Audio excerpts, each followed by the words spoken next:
Om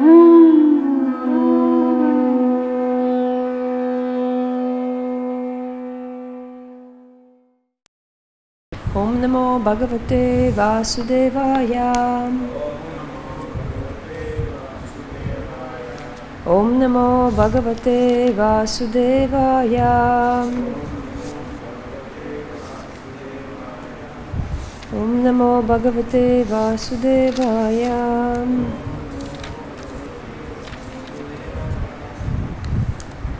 Hare Krishna. So,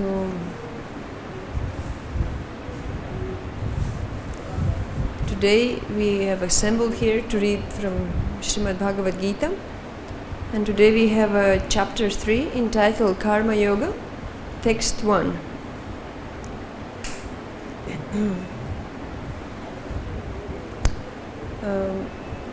Can maybe this fan a little down because I'm not feeling well. Just one number down.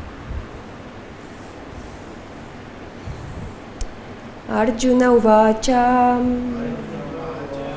jyayasi chet karmanaste mata bhutir janardanam tat kim karmani gore mam niyojayasi keshavam. Word for word, please repeat after me. Arjuna uvacha. Arjuna said, Jayasi, better, Chet, if, Karmanaha, the fruitive action, then, by you, Mata is considered, Buddhi, intelligence, Janardana, O Krishna, Tat, therefore, Kim, why, Karmani, in action, Ghore, ghastly, Mam, me, Niyojayasi, you are engaging, Keshava, O Krishna. Translation and purport by His Divine Grace A.C. Bhaktivedanta Swami Srila Prabhupada. Srila Prabhupada ki jai. Arjuna said, O Janardana, O Keshava, why do you want to engage me in this ghastly warfare, if you think that intelligence is better than a fruitive work? Please repeat. Arjuna said, O Janardana, O Keshava, why do you want to engage me in this ghastly warfare, if you think that intelligence is better than fruitive work? Purport.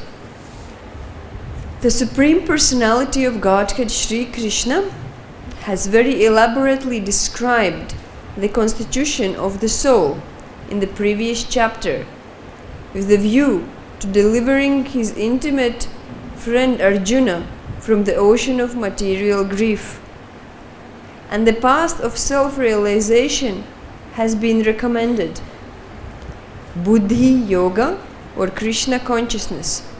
Sometimes Krishna consciousness is misunderstood to be inertia, and one with such misunderstanding often withdraws to a secluded place to become fully Krishna conscious by chanting the holy name of the Lord Krishna. But without being trained in the philosophy of Krishna consciousness, it is not advisable to chant the name of Krishna in a secluded place, where one may acquire only cheap adoration from the innocent public.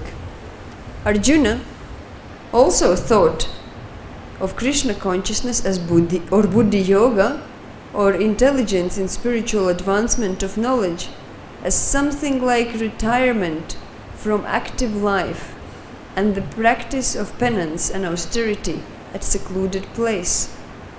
In other words, he wanted to skillfully avoid fighting by using Krishna consciousness as an excuse.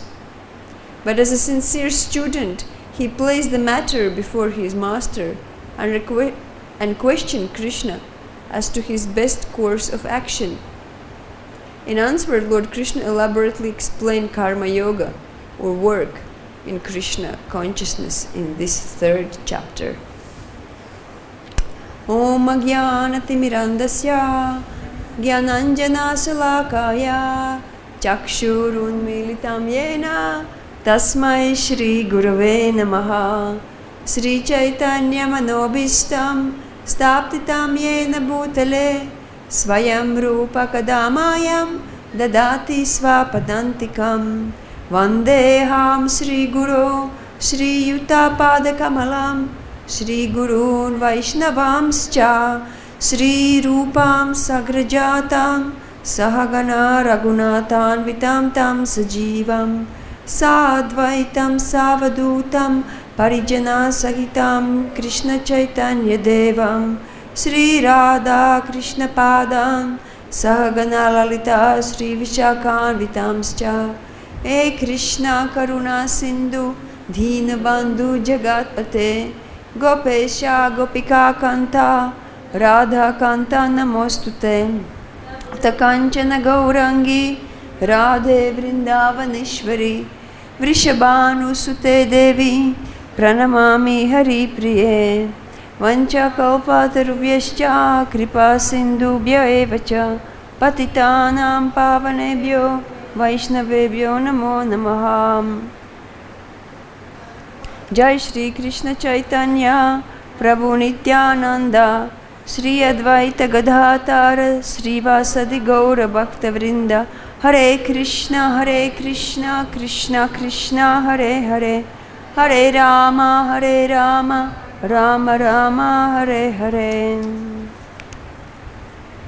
Hare Krishna. Verse again. Arjuna said, O Janardhan, O Keshava, why do you want to engage me in this ghastly warfare, if you think that intelligence is better than a fruitive work? So here chapter 3 continues from chapter 2, where Prabhupada says in chapter 2, Krishna has been explaining Arjuna we could say, Sankhya philosophy that about the soul, and that you are not this body, and even because Arjuna was in very perplexed situation, as we all know, he had to fight, and it wasn't just any kind of fight. It was a fight between the same family members, so it was very hard for Arjuna to face this situation. And although Krishna is pointing out that it is his weakness of heart, but at the same time it is because of his soft-heartedness as a Vaishnava, because, for example, Duryodhana did not have such a emotional situation. How is it that family members fight against each other? But Arjuna did have. Nevertheless, there was a lesson to be learned. So Krishna was explaining the whole long chapter of chapter 2 about the soul, how to understand that we are not the soul, we are not this body, we are soul, and what is the nature of the soul, and how it's not even mixing with the body together, it's aloof, it's just existing there, and because of influence of material nature, influence of the 3 modes of material nature, and soul being also marginal potency, all these ingredients together make one identify with these senses and thus act in whatever body one is. So then, after hearing all this wisdom from Krishna, that you are not this body, you are soul, still Krishna afterwards says to him, so now fight. So Arjuna is a little bit confused. He says, how is this that you are giving me like as if contradictory instructions? First you said that I'm soul, and the soul is not the one. The soul does not belong here, and you explain me everything about activities, how if the body is slain, soul is not slain, and now you are still telling me to fight. Because Arjuna identified, I am a Kshatriya, so my duty is to fight. So you are telling me to do this fruitive work. What is how to understand? Seems like a contradiction. And many times even we hear from devotees nowadays that there is a confusion. So maybe someone joins, becomes part of this Hare Krishna movement, but then they had so many other duties in the world, so then they are confused. Shall I give everything up, or shall I remain, or shall I do this, or shall I do that? So it is very common brainstorm in person's mind, we can say. I'm sorry, can someone turn off, completely off? Sorry, because it's catching my throat. I have I am sick a little bit. Yes, so Prabhupada said that Krishna consciousness is sometimes misunderstood to be inertia. And those people who don't have such a dilemma, maybe they have not decided themselves to join. They think that this is what devotees do. They just escape the responsibility. They just don't want to belong to this world, to get an easy path, not to do things, not to be in the world. So from different sides, this idea comes that Krishna consciousness may be inertia, but this cannot be true just even for one reason alone, that it contradicts the whole Krishna conscious philosophy. Inactivity or inertia, it doesn't exist. It cannot last. It can exist maybe for one period of time, but it cannot last. It is not eternal, therefore it cannot be absolute truth. So why is that? Because the soul by nature is active. That we all know. We can experience that how everybody is active. Who can sit just in one place or lay down in one place? It's very difficult. It's very difficult. And why is that? Because the soul is active. And if soul is so much active in this conditioned state, where it's wrapped up with this body, so uncomfortable, sometimes itching, sometimes hurting, you cannot run as fast as you want to fly, you can't fly, birds can fly, but then birds can't swim, some fish can swim, but fish can't walk, and so many limitations. This body gives so many limitations to the activity of the soul. But still, even in this conditioned soul, so much activity is there. What to speak of humans or animals, even tree. Seems like tree, what activity is doing tree? Yeah, you don't see trees running around or swimming or flying. We don't see trees doing things. There is no practical experience. But still, there is activity, is growing. And that growing is not just some kind of whimsical growing, like you blow a balloon and it just puffs up. The tree is growing towards the light. The tree is growing towards the sun.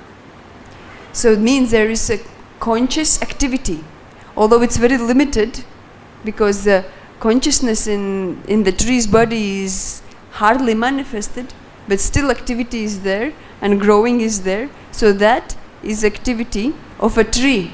So even a tree is active.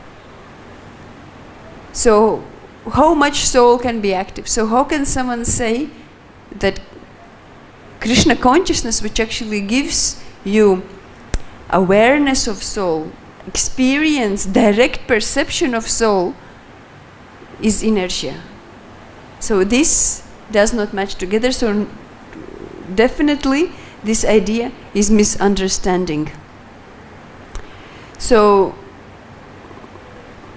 as we concluded that activity is there, must be there, even in a small creeper in a tree which seems like standing there for 5,000 years, but still is active, somewhat active. But then we can observe also that different living entities have different activities.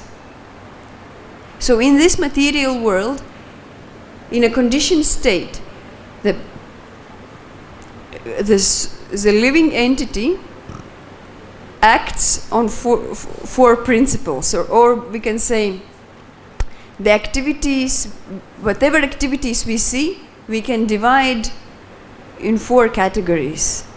And it is very common thing, it's nothing new. Eating, sleeping, mating, defending. These are the four categories of activities, or 4 motivations or reasons why someone acts. For example, we hear in the morning, especially birds are chirping so beautiful, very sweetly. It's very pleasant atmosphere. It's created by that sweet sound of birds' songs. Maybe when you are in a city you don't hear it, but in more secluded places, countrysides, villages, it's very, very obvious, and it's very sweet. But if we analyze the purpose of that bird chirping, it is mating. The male attracts female. So then eating also is a bird's activity, but that is not just bird, anybody. Eating is to keep senses strong for better enjoyment. And then when a bird chirped so nicely, so sweetly, and met the lady bird, then they need nest to put eggs there. And then when the nest is there, the eggs are there, then the protection is needed to the defense. So everybody is in how you say, equipped with these 4 things. It is a common everywhere. And especially defense, we can see, like there was a pastime where Srila Prabhupada was has come on some devotees from West who were not experienced had not experienced Vrindavan, also came along with Srila Prabhupada. And they were cooking in the kitchen here in Vrindavan, and Prabhupada said, when dog comes, you take a stick and say hut, and then dog will run. So dog came, they say hut, and dog run. So now monkey comes, and they take stick and say hut, and monkey does like this back and not run. So that this person who was instructed like this gets scared. So then Prabhupada says, a monkey is not a dog. You have to tell one more time with a stick. So everybody has different means of defense. So that is common activity for animals, for humans, for everybody. Even some plants, they have thorns. This is also the matter of defense. So everybody is equipped for that. So, and generally, everybody, not everybody, majority, nowadays especially, acts on the basis of these 4 factors, 4 principles: eating, sleeping, mating, and defending. But then some, little more intelligent, little more, we can say even fortunate, they think, or they've been taught, that if I act on a platform, on a sensual platform, it doesn't last so long, because it gives some immediate effect, but then what happened after? Then I have to pay for it after. So people who have a little more intelligence, they think like this. Animals don't think, because also they don't take any responsibility as well for their activities. This is just their life, animal life. But when a person, a human being, lives animal life, then they have to pay for such kind of activity. So it's called sinful life. So those who are a little more intelligent, a little more wise, they don't want to live that sinful life because they understand the upcoming suffering of that sinful life, which is like a payment what we did. So then they do regulated sense gratification, which is still based on our senses, still based on those 4 principles, but in a regulated way, in an authorized way, according the scriptures, what it is advised. So it is called karma kanda. So this is another type of activity what we can observe in the world. The activity to get some fruit, either this life or next life. So a little bit more intelligent than just the sinful activities. But Bhagavad-Gita still calls these type of people less intelligent. There is a verse, Yehi samsparsa jaboga dukkha yonaya evate adya antavanta kaunteya mateshu. How was it? Last line? I always forget last line. Yes, so those who have not so much developed buddhi, they do these activities, which is just direct perception, direct contact with senses and sense objects, and they have beginning and the end. So this is a definition in Bhagavad Gita of less intelligent, that somebody who engages in activities is just, which is just interaction with senses and the objects of senses, and they have beginning and the end. So people who perform regulated sense gratification, they still engage in these type of activities, which is just meant for senses. They want nice life this lifetime, and next lifetime they hope for heavenly planets. So still it is not very intelligent, because it still has the same pain of beginning and the end. Beginning and the end, it gives pain, because there is always a lamentation somewhere, even in the back of the mind, that it will end. And we may be used to already in this world to live in such a way that we know already it will end. It's normal. So we kind of accept that and close our eyes that, okay, but there is another way of doing things, and then we understand that this is not normal, actually.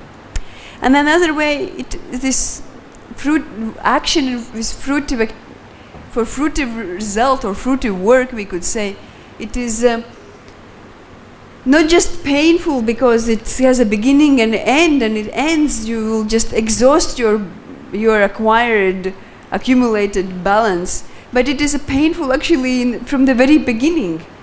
It's so much hard work. Like we know the famous pastime, which is a very brilliant example of how fruitive activity, karma kanda, is, in one sense you cannot even rely on it. It's a Maharaj in Riga. We know how many cows he gave to Brahmanas. How many cows? It is said that he was so rich and so charitable, he gave as many cows to Brahmanas as there is a sand grains on earth. Or as many cows he gave as there are stars in the sky, or raindrops in a falling rain. That many cows he gave to Brahmanas, and not just any ordinary cow. These cows were all young cows which has given only birth to one calf, so they were full of their vitality and strength, and they were fully decorated. Golden horns and silver plated hooves, and so much jewelry went there, and so he gave, and everything was performed perfectly. Everything was done nicely. Everybody, not just one Brahmana received this many cows. So many Brahmanas received, and not just cows, they received also land and clothes and jewelry for themselves even. For the Brahmanas himself, he was giving. But then something little happened. And it was not even his, we can say, fault. He was nothing really to do with that mishappening. One cow just went off.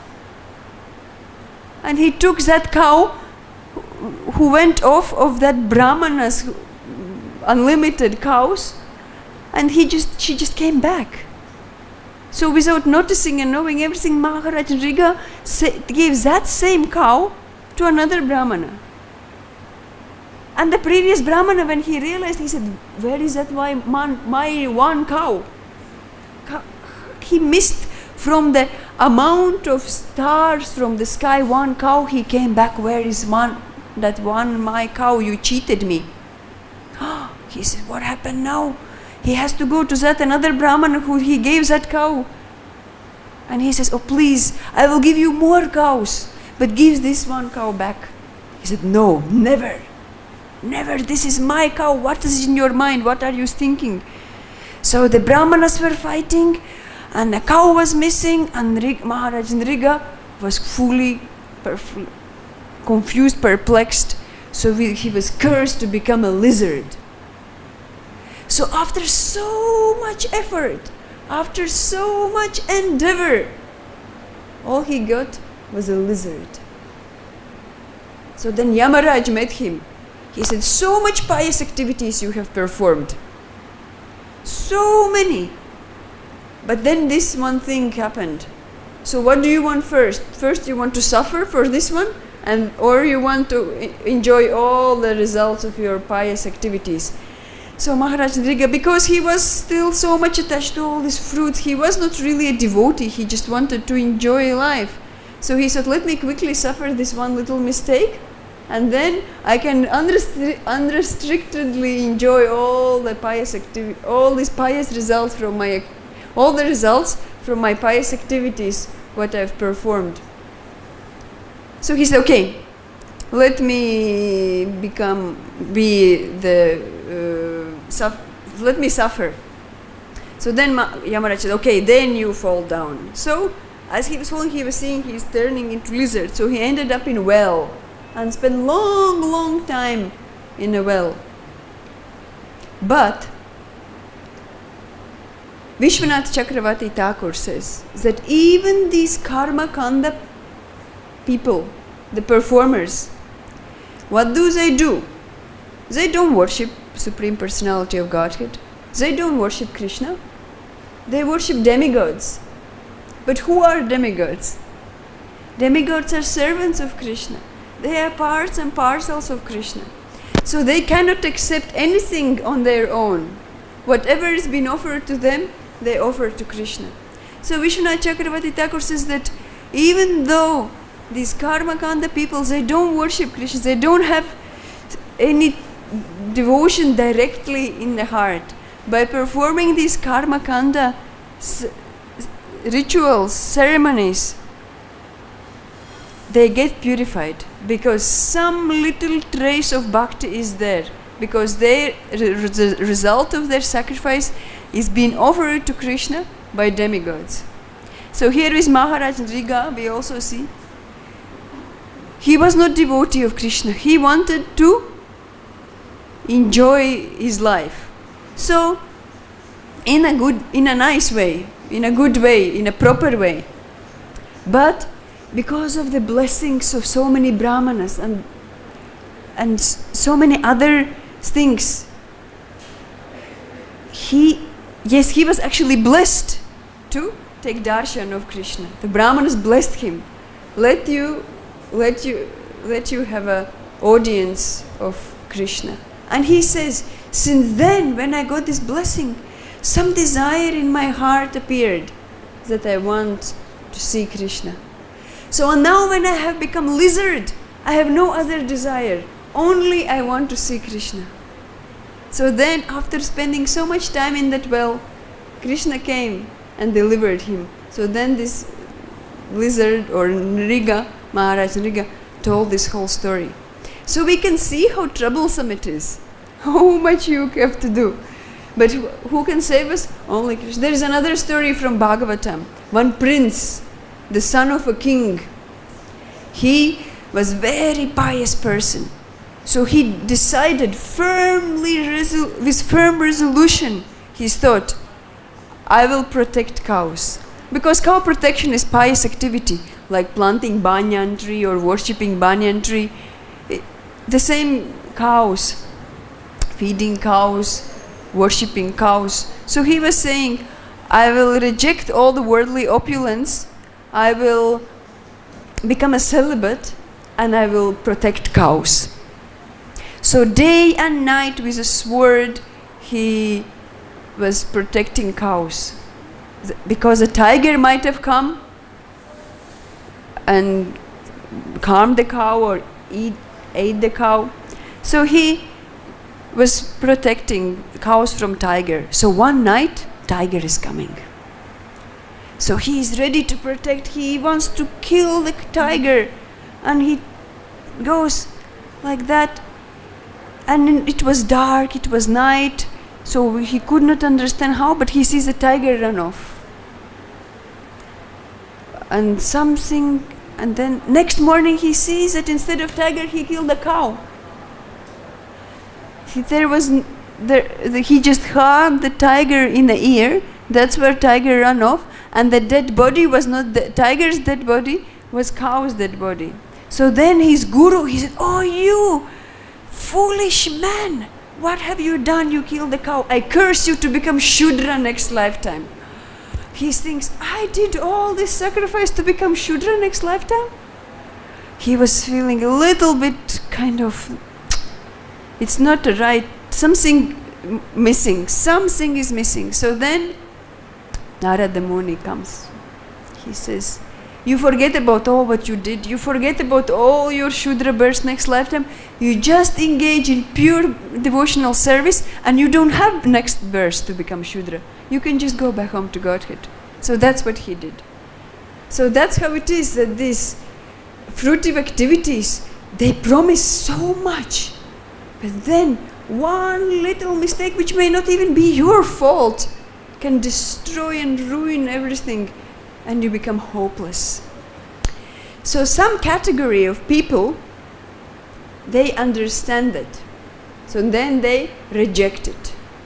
They reject the world. They reject the activity. They become jnanis. Because they see that all this thing, social norms and pious activities and this and that, and what you really get, okay, you may be lucky or fortunate and you may go to the heavenly planets and then you join, but then what? You come back and start everything again. So it's going again and again and again and again. So then they decide, no, we won't be subjected to this type of thing. It's like, going round and round. So then they become jnanis and then they renounce the world. But what is there in this world to renounce? What is there in this world to enjoy?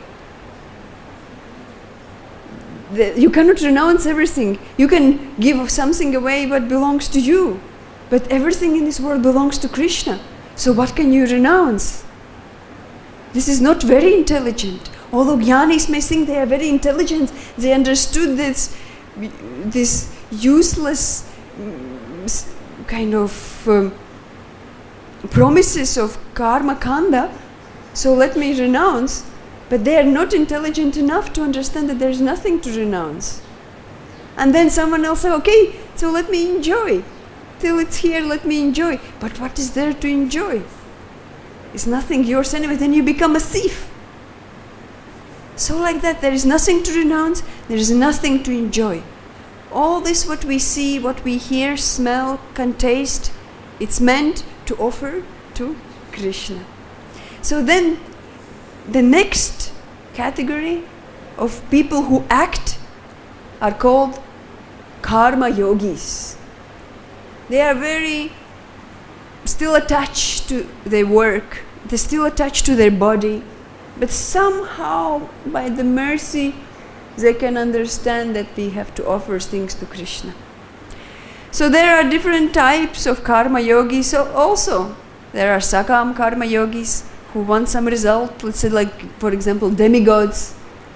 They so much like to enjoy, but when there is some difficulty, oh Krishna, Krishna, please, please, this demon is coming again, he's attacking again, or this or that. But Prabhupada says the difference between karma yogi, like the sakam karma yogi, or sakam bhakta, sakam devotee, and nishkam devotee, which doesn't have such a selfish motivations to approach Krishna. He said that when a motivated devotee comes to Krishna, he says, oh look, this happened, that happened, please remove, please remove, please remove. But when something happens to devotee, he doesn't go to Krishna saying, oh Krishna, look, this difficulty has come, can you take it, can you take it? He says, no, it has come to me because of my previous misdeeds, because of my previous activities. And Krishna is actually so kind that he is giving me just a little bit, very kind. So Prabhupada says this is a difference between sakam and nishkam. But this is a different category. Sakam means one who has personal motive and one who doesn't. But still there are so many variations to divide this nishkam karma yoga. Someone is attached to result. They want something for themselves. Something can give for Krishna, but for me also. Then someone, no result I don't need for me. But I am attached to some activity. I really want to do just that for Krishna. All the results Krishna can take. But this particular activity I want to do. So that is also called Nishkam Karma practitioner. Nishkam Karma yogi. There are so many different attachments on different degrees. But then a person comes by practicing all that, comes to, we could say, to his senses. Some jnana comes, some knowledge, some wisdom. And the next type of activity we can say, it is bhakti-yoga, pure bhakti-yoga, which is 9 processes of devotional service. So that type of engagement elevates person very rapidly to the taste of Krishna consciousness. When a person really has nothing else to do. So this is kind of, previously we described kind of worldly activities. One was sinful and another one was pious. And then there was in between the pious activity, and in between pious activity and bhakti yoga was this nishkama karma yoga or sakam karma yoga, where person is kind of getting away from the activity what they want to do and slowly leaning towards offering things to Krishna. But with Navavida Bhakti, with 9 processes of devotional service, Krishna is naturally pleased, because all these 9 processes are inheritedly pleasing to Krishna, like hearing about his glories, chanting about his glories, chanting about Krishna. Naturally he is pleased. Somebody worships deity of Krishna. Krishna is naturally pleased. So it is said that when you perform even nishkama karma yoga, when you perform activity what you want, but you will offer everything to Krishna, all the result you will offer to Krishna, still that depends on you. It depends on your consciousness. You have to remember to offer it to Krishna. Sometimes you may forget, to offer. But in bhakti yoga is so powerful that even someone is unconscious of what they are doing, still some benefit is there. We see so many examples, like little mouse catching giving and jumping up and down, ISKCON offering arti. Of course, when we put full consciousness in the activity, so much we please Krishna, and so much advancement and result is there. But bhakti yoga is so powerful that unknowingly, some like watering tulsi plant, even nobody knows, sowing seed, tulsi seed, or going around or arriving in Vrindavan, holy dham, even unknowingly, even in Vrindavan you sleep, is like paying obeisances. So what do you know when you sleep? It's just a deep tamaguna, but it's counted as if you are offering obeisances. So this is the power of bhakti. It is so powerful and so pure. So anybody from the very beginning should take up this process. And then taste develops. So that is kind of a turning point in a devotee's life. The taste for these activities. So then this devotee's life becomes already not of this world, of this material world, still in that stage where there is strong taste, intense taste. Devotee might be slightly diverted to the material activities, but very quickly, very rapidly, he gets back on his track. It is said, the taste, the ruchi, is said that when a person develops taste for the activities of bhakti, such as hearing and chanting, vastly greater than attraction for anything else, that is called ruchi.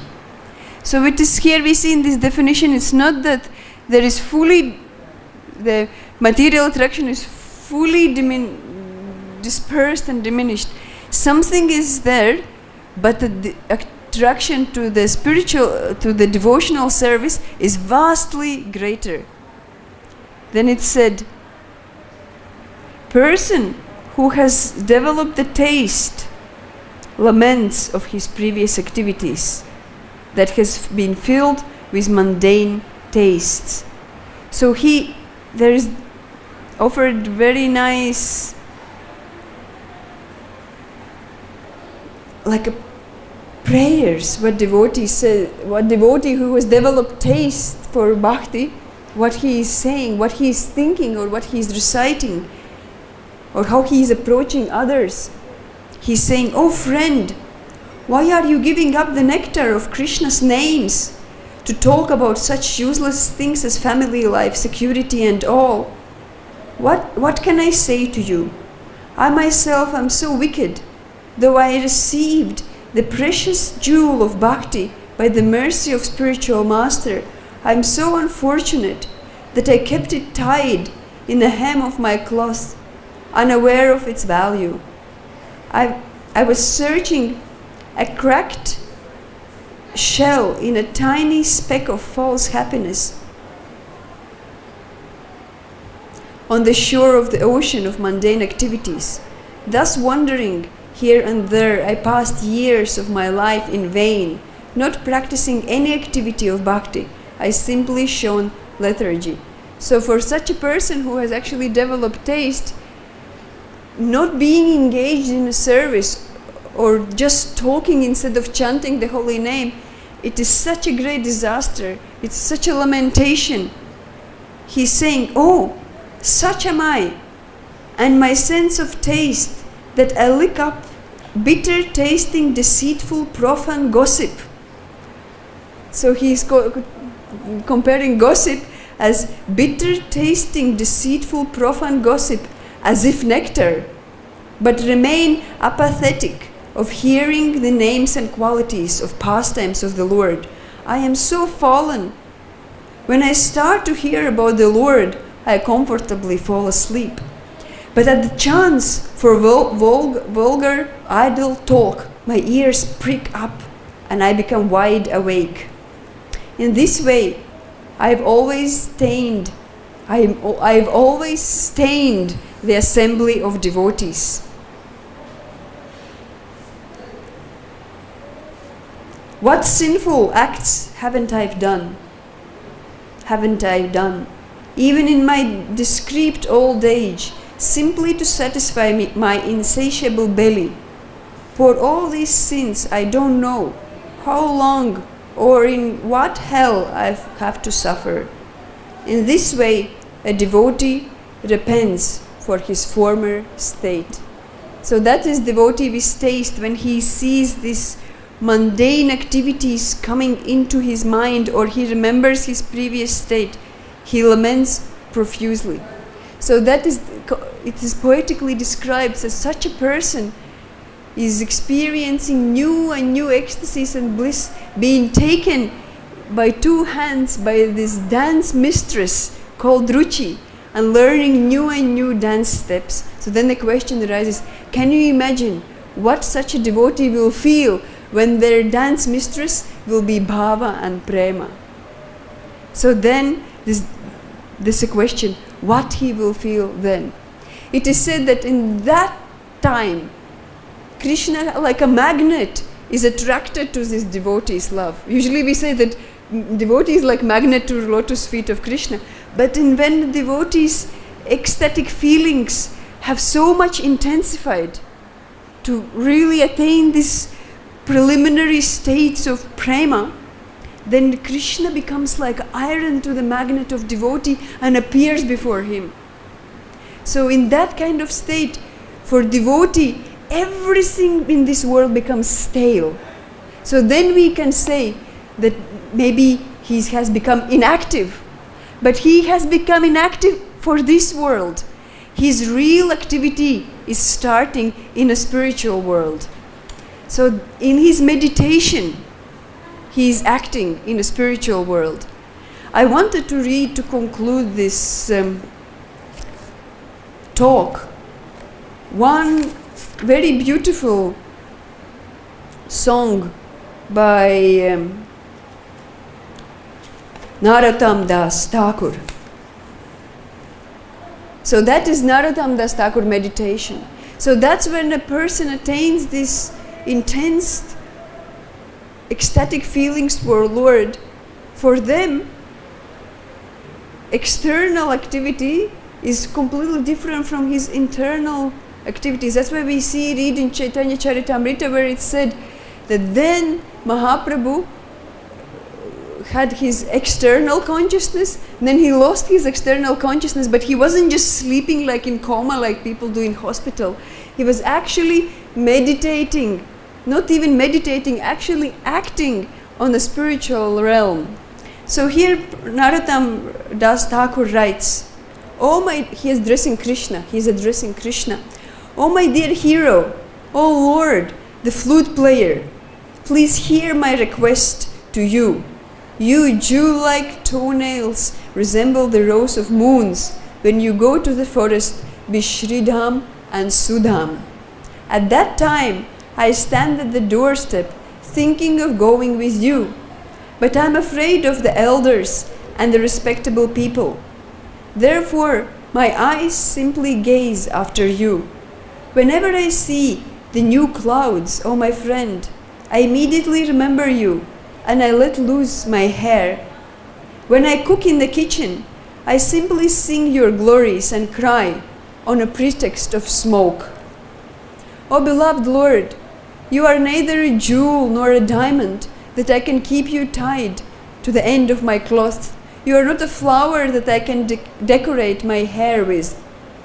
If I were not a woman, I could have taken you, the ocean of divine qualities, all over the country. If I were a guru or sandalwood, then I would be smeared on your limbs, and when you would perspire, I would have fallen at your reddish lotus feet. What desires I have! Although I am a dwarf, still I want to touch the moon. Will the Creator ever fulfill my desire?" Narottam Das says, "Please hear, O most merciful Lord, please do not neglect me. The day I give up my body, being fully absorbed in your thoughts, please give me shelter at your lotus feet." So this very significant phrase was in this song, if you noticed. Narottam Das Thakur says, if I were not a woman. He's not a woman. Narottam Das Thakur is a man. But in this song he's saying, if I were not a woman. So it means that this song he is not writing in his external consciousness. So he lives in his spiritual deha already here in this song. So this is another type of activity, as we were trying to describe different type of activities of the soul, what is possible. So this is another type. For such a person, there is nothing already existing in this material world. Only thing what awaits is activities in a spiritual world. So this is another type of activities. its activities in a spiritual world. And not for one single moment we should think that this is not for us. We should not think, yes, it's for Narottam. Narottam was like that great Acharya. Look, he passed away, milk was in the river. It's not like me, I'm just this body, I'm just sadhaka. Yes, we are just sadhakas, but we have our goal. We have our goal. So this goal should be always in the forefront in our mind. Otherwise, we can drift away. And this drifting will just dilute the concentration. So this goal should be always there in the mind. And we should not think that something will happen just automatically. Oh, I'm just being here and automatically it will happen. Although it is said automatic, like when we say that what son has to do to inherit the wealth of the father? He just has to remain alive. But what does it mean for us? We have to remain alive in Krishna consciousness. So how do you make fire alive? You have to put fuel in it. So for us devotees to remain alive in Krishna consciousness, we have to put fuel in it. So Prabhupada writes that it was not writing, it was lecture or conversation with his disciples. He said, you struggling to finish your 16 rounds means you have no taste. You have no taste. We talked here about ruchi. How ruchi is such an exalted state that person is dancing in ecstasy. But you struggling to finish your 16 rounds. For how many years you struggling to finish your 16 rounds? So means, Prabhupada said in that talk, he said, means you are still doing nama aparada. You're not even doing nama bas. What to speak of Shuddhana. But then he said, don't worry. You practice and nama bas and Shuddhana will come. But it should be conscious effort. It should be conscious effort. We have to put fuel in a fire. We have to be conscious, because Krishna says, ye tamam prapadyante. How you surrender to me, I reciprocate. And another verse, Krishna says, yes, I'm equal to all. I'm not a friend or enemy of anyone. Yes, in that verse he says, but he's talking from the point of view of Paramatma. Paramatma is a neutral one, and is just giving automatically what everyone needs or gets or deserves. But Bhagavan is not automatic machine. He gives what we are after. So that is Krishna what we are. We are not after Paramatma. We want Radha Shyama Sundar. So that the fuel should be there in the fire. So keeping in mind the goal, we should understand how is that to remain alive in Krishna consciousness. Thank you very much. Hare Krishna.